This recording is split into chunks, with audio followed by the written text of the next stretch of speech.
Kubernetes in 2 minutes.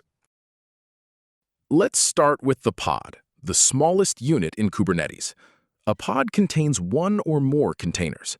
Pods are ephemeral, which means they can be created and destroyed at any time. So how do we keep the right number of pods running? That's the job of a deployment.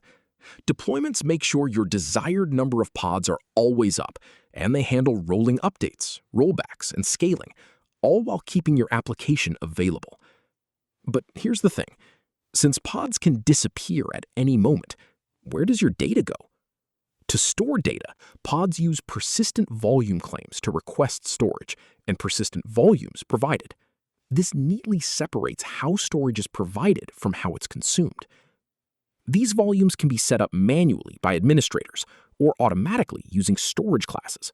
Storage classes use provisioners to connect with external providers like AWS, Azure, Google Cloud, or even local file systems.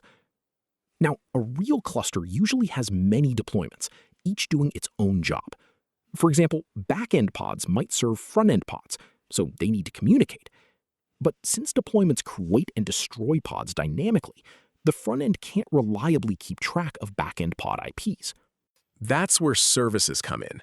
The Service API exposes a group of pods over the network and gives you a single, stable point of communication. So the front end doesn't need to worry about how many back-end pods exist or whether some get removed. It just connects to the back-end service. Services handle communication inside the cluster. But what about traffic from outside? For that, we use ingress.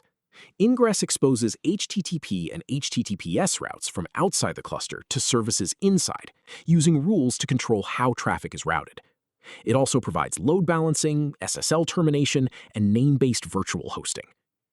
And that's how all these pieces fit together to run a real application in Kubernetes.